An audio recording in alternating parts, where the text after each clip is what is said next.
¿Qué tal amigos y amigas? ¿Cómo están? En esta oportunidad tenemos la grata sorpresa de poder conversar con Alberto Isola, uno de los mayores referentes del teatro peruano en las últimas décadas. Alberto, bienvenido. Un gusto tenerte en la ciudad de Arequipa. El gusto es totalmente mío. Son 15 días que estás compartiendo con directores, con 6 directores y con 12 actores. ¿Qué tal tu experiencia de venir a la ciudad de Arequipa, que ya lo conoces, pero venir en esta oportunidad a trabajar, a compartir mucho de lo que tú ya sabes con probablemente directores un poco más jóvenes? He venido a Arequipa a hacer funciones de teatro 3 veces antes, con La Carmela, con Galileo y con Rojo, y siempre ha sido una experiencia muy grata. El público arequipeño ha sido siempre estupendo, y siempre he tenido la posibilidad de conversar con gente de teatro, pero nunca ahondar realmente, digamos, un trabajo. Y yo estoy muy contento, es una experiencia nueva para mí también, porque yo no he enseñado muchas veces dirección. Esto creo que es la primera vez que enseño dirección así, digamos, propiamente dicha. Y es muy interesante porque en realidad es ayudar a personas que ya tienen una manera de trabajar a que su manera de trabajar sea mejor. Estoy muy contento, muy estimulado por lo que he visto. Hemos trabajado 6 obras cortas, cada director, son 4 directores y 2 directoras, ha desarrollado su manera de ver cada historia, y yo simplemente he ayudado a que la historia se cuente mejor y el trabajo con los actores sea más llevadero, pero estoy muy contento. Ha sido realmente una linda manera de empezar este año. Alberto, es imposible no preguntarte tocar contigo algunos temas de rigor como que pueden parecer caer en un cliché, pero por ejemplo, ¿qué es para ti el teatro? El teatro apareció en mi vida en un momento, yo tenía 15 años, yo era un adolescente sumamente tímido, introvertido, muy centrado en la literatura, quería ser escritor, pero me aburría la soledad de escribir. Y desde que vi un ensayo a los 15 años en el colegio, nunca más quise hacer otra cosa. Han pasado bastantes años. Y descubriste tu vocación. Descubrí mi vocación, han pasado 50 años casi ya. Y también se volvió una manera de expresarme, de comunicarme con los demás. También se volvió una manera de reflexionar sobre el mundo. Para mí es un espacio, el teatro es un espacio de juego, es un espacio de reflexión, es un espacio de crítica, pero es sobre todo uno de los pocos espacios de contacto verdaderamente humano que quedan entre las personas, porque estamos cada vez más avanzados tecnológicamente, pero más distanciados humanamente. Sigue siéndolo hasta ahora, es un espacio privilegiado de diálogo para mí. Te hago esa pregunta porque en las últimas décadas han cambiado muchas cosas y entre ellas el teatro. Sí. La idea de cómo concibo el teatro ha cambiado, ha evolucionado. ¿Tú ves que eso también pasa en el Perú, en el teatro que se hace en nuestro país? Yo creo que el teatro en su esencia sigue manteniéndose y va a mantenerse siempre. Y la esencia es este convivio, si se quiere, entre 2 grupos de personas. Eso no va a cambiar, y yo creo que eso es lo que le da al teatro su enorme fuerza, ¿no? Sigue siendo un espacio de diálogo en tiempo vivo y cercano. Cambian las formas, cambian los estilos, cambia inclusive la presencia en este momento del video y de muchos avances tecnológicos en el teatro es muy grande, pero yo creo que esa esencia no cambia ni va a cambiar jamás, ¿no? ¿Cómo ves el teatro peruano en este momento? Qué bueno que me preguntes teatro peruano, porque a veces el gran error y la gran injusticia que cometemos en Lima, a veces los medios hablan de teatro peruano y se refieren solamente al teatro que se hace en Lima y en ciertos sectores de Lima, no en toda la ciudad. No conozco demasiado lo que pasa en el resto del país. Me imagino que debe ser muy parecido a lo que pasa en la capital y en ciertas zonas de la capital, que tiene que ver con, hay un teatro muy vivo, muy creativo, hay un teatro de un excelente nivel. Creo que se está haciendo muchas cosas muy interesantes a una serie de niveles, en una serie de lenguajes, pero sigo sintiendo que el problema principal del teatro peruano, no tengo ningún problema en decirlo, que es la idea de la presencia del teatro en la vida cotidiana de las personas, sigue siendo todavía un tema a resolver, ¿no? A diferencia de otros países latinoamericanos, por ejemplo, el teatro en el Perú en general sigue siendo algo elitista, sigue siendo algo que la mayoría de personas no conoce ni comparte por miles de razones. Entonces creo que todavía tenemos pendiente ese tema, cómo hacer del teatro algo que sea parte cotidiana de la vida de la gente, como el cine o la literatura o la televisión. Y probablemente en algún momento alcanzar un teatro peruano realmente en el sentido que busque cierta unidad, ¿no? Porque, por ejemplo, tú encuentras un teatro que se da en Miraflores o en San Isidro en Lima, que es muy distinto al que encuentras en el Cono Norte, sí, claro. Y seguro que muy distinto al que encuentras en Arequipa, o en la Selva, o en Puno, o en Piura, o en Tacna. Son distintos. Tanto yo creo que eso es bueno, ¿sabes? Yo siempre he pensado, a mí me gusta mucho el cine, me gusta mucho la literatura, me gusta mucho la música, y me gustan cosas muy distintas.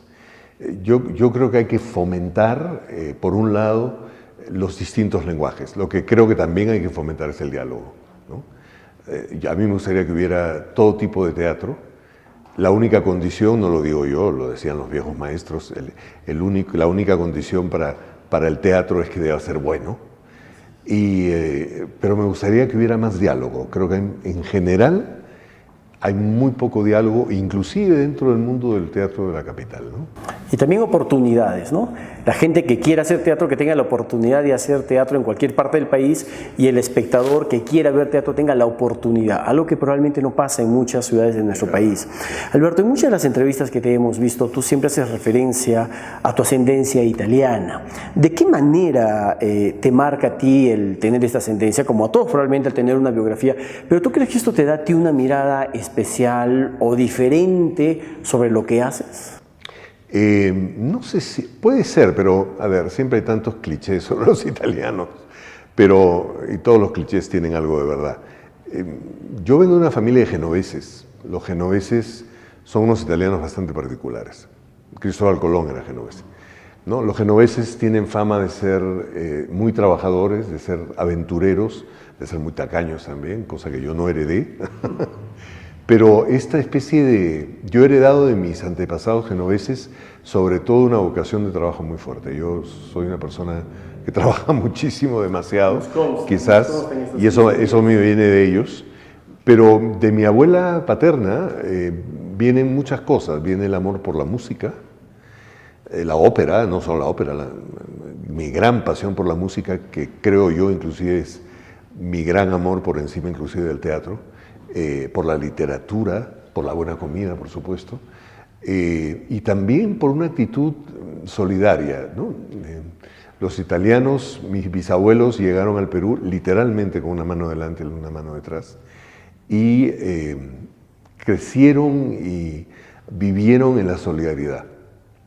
Y eso es una cosa que yo aprendí de mis abuelos, la solidaridad, el hecho de preocuparme por los demás, de colaborar con los demás si yo estoy en una situación mejor que los otros, y eso es algo que profundamente agradeceré, ¿no? Solamente la ética de trabajo, la cultura, sino también la solidaridad. Cuando te preguntan cuál es tu libro favorito, muchos se sorprenden cuando te escuchan decir que es Pinocho, y no necesariamente se refiere al cuento, ¿no? Sino al libro. Es un libro muy particular.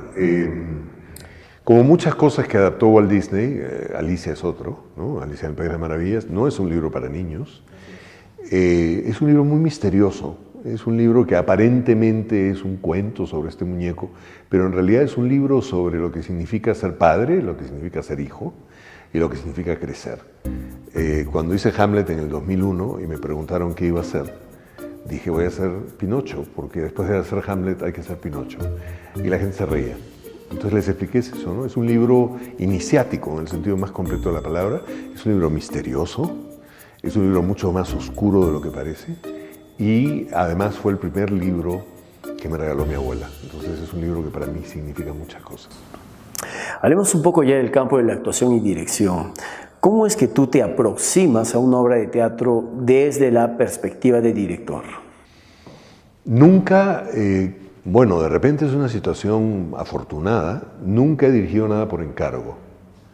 Las pocas veces que he hecho una obra que no nacía de mí, de querer hacerla, tarde o temprano he acabado enamorándome de la obra. Creo que empiezo por ahí, el enamoramiento. No soy el tipo de director que piensa hay que hablar sobre este tema y hay que buscar esta obra, o hay que hablar de este autor. No, yo tengo un acercamiento muy visceral. Cuando yo leo mucho teatro, ahora menos, pero en una época leía muchísimo teatro, y a veces hay obras que, como cuando uno se enamora en la vida real, no hay ninguna explicación racional de por qué. Sucede algo, y tiene que ser, lo que me tiene que pasar es un deseo enorme, insoportable de querer contar esa historia. Contar esa historia significa no solo contar la historia, sino estudiar, averiguar, experimentar, bucear en un mundo y descubrir ciertas cosas junto con un grupo de actores. Tiene que ser una obra que diga, por supuesto, algo que me parezca importante decir, eso sí. Tiene que pasar por mí, pero no se me ocurriría hacer un texto que solo me interesara a mí o fuera un tema que solo me interesara a mí. Pero el proceso de ensayos para mí es un proceso de descubrimiento donde junto con un grupo de colaboradores yo investigo sobre esa obra. Hace años yo hice un taller con Gisela Cárdenas, también de dirección, que me marcó mucho. Y yo recuerdo una frase de ella.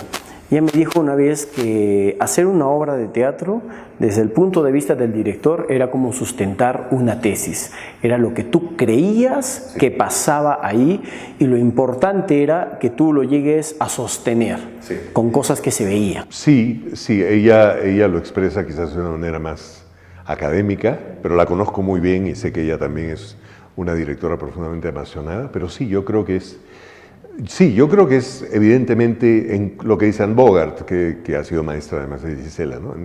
En cada obra de teatro hay preguntas y uno las asume y uno las contesta. Entonces el montaje es la respuesta, ¿no? Pero esa respuesta para mí, claro, me da un poco de... Me parece increíble porque yo acabo de escribir una tesis y la voy a sustentar ahora en febrero, una tesis de maestría, y sí, hay un proceso de defender ciertos principios, pero una de mis grandes dificultades para poder escribir esa tesis es que yo me iba muchas veces hacia lo imaginario o hacia cosas quizás demasiado personales, ¿no? Mis asesores de tesis siempre me escribían al lado del párrafo, decía, esto es muy interesante, pero no es muy científico. Así que sí, yo creo que sí, hay eso, pero también yo lo veo como una cosa más profundamente vivencial también. Bueno, ¿y cómo te aproximas tú al personaje? Ya preguntándole a Alberto, el actor. Es una cosa bien complicada. Yo siempre enseño de una manera, pero siempre empiezo diciéndole a los alumnos que el proceso de creación de un personaje es una cosa muy compleja. Yo me guío mucho por dos cosas, ¿no? Una amiga mía, que es Alicia Morales, una amiga mía de hace muchos años, que fue durante mucho tiempo la directora del Centro Cultural de la Católica, me dice, tú eres siempre un actor que mezcla un lado muy racional con un lado absolutamente intuitivo, y creo que es los dos caminos. Yo leo mucho la obra, recojo mucha información sobre el personaje, leo muchas cosas, veo muchas cosas, pero también me dejo llevar mucho por mis impulsos, mis intuiciones. Entonces a veces es un proceso muy complejo, muy desordenado y no necesariamente igual. En cada montaje hay cosas distintas. Acabo de hacer una obra que se llama El Caballo Libertador, de Alfonso Santisteban, donde de alguna manera yo entré, la propuesta del montaje fue no una reproducción, sino una revitalización del montaje original del año 86. Y entonces me vi dentro de algo que ya existía y tuve que encontrar yo mis propias imágenes. Y para eso usé muchas cosas, pero creo que mi trabajo es un equilibrio entre la investigación, el trabajo más analítico y el trabajo más creativo, imaginativo que se pueda encontrar. Bueno, ese tema de cómo abordar un personaje, podríamos pasar horas de horas probablemente hablando, ¿no? Muchos actores lo adecuan mucho a su estilo, hay escuelas que además de alguna manera te dan algunos pasos. Y esto un poco lo relaciono yo con, hoy en día escuchamos a muchos jóvenes que quieren hacer teatro, que quieren dedicarse a hacer teatro, quizás porque tienen un poco esta idea un poco fatua, algunos un tanto más romántica del teatro o piensan que estudiar actuación para luego ascender a la televisión. ¿Qué recomendación le darías tú? ¿Qué consejo le darías si te acerca un joven y te dicen, Alberto, yo quiero hacer teatro, ¿qué me recomiendas? ¿Dónde voy a estudiar? Mi sobrina, la hija de mi hermana Rilda, decidió estudiar teatro y mi hermana estaba naturalmente preocupada porque aparentemente es una profesión muy incierta. Y yo hablé mucho con ella y le dije algunas cosas. Le conté algo que me impresionó mucho hace algunos años, cuando Fernanda Montenegro, esta gran actriz brasileña que está en Estación Central, le preguntaron en una entrevista para O Globo, una entrevista que se transmitió, creo que en directo, Le preguntaron a doña Fernanda, ¿qué le diría usted a una persona que quiere hacer teatro? Y ella dijo en portugués impecable, desista. Desista. Que fue tremendo, ¿no? La pobre entrevistadora se quedó absolutamente en shock porque, a ver, desista, o sea, ¿qué le dirías a alguien que quiere estudiar teatro? No lo hagas. Ella después explicó y dijo, si no es algo que te apasiona a morir, si no es algo que te quita el sueño, si no es algo por lo cual tú estás dispuesto a sacrificar muchas cosas, desiste. Entonces, yo soy más positivo, pero te digo un poco lo mismo, lo que me dijeron a mí alguna vez. Además de sensibilidad, que es algo muy particular, que no sé de dónde viene, dos palabras, ¿no? Pasión y paciencia. Pasión porque si realmente, pero esto es algo que yo le diría a cualquier persona que se acercara a cualquier tipo de profesión, si no es algo que te apasiona hasta el punto de que no ves otra alternativa en tu vida, no lo hagas. Pero por otro lado también tienes que tener paciencia. Sobre todo, se lo diría a las generaciones de hoy que tienen muy poca tolerancia a la frustración, que quieren conseguirlo todo a la primera. Hace poco me molesté muchísimo con dos jóvenes que habían formado un grupo de teatro y no les había ido bien, como a la mayoría de gente cuando recién fundó yo he hecho funciones para 5 personas, y decidieron retirarse y hicieron todo un número sobre nos vamos porque el teatro ha sido... Y yo me enfurecí y yo les dije, a ver, ningún grupo de teatro realmente se afianza hasta después de 5 años. Esa es la verdad. Entonces, si no tienes paciencia, mejor no sigas. Porque tú puedes tener toda la pasión del mundo, toda la fascinación del mundo por lo que haces, pero si no tienes la capacidad, no una paciencia no en el sentido pasivo de la palabra, pero de saber que esto es poco a poco, ¿no? Entonces, claro. Yo me quedo, yo no diría como doña Fernanda, desista, pero sí diría, si no tienes pasión y paciencia, piénsatelo de nuevo, ¿no? Pues bueno, y quisiéramos seguir conversando mucho más contigo, con Alberto, pero bueno, el tiempo ya se nos está terminando.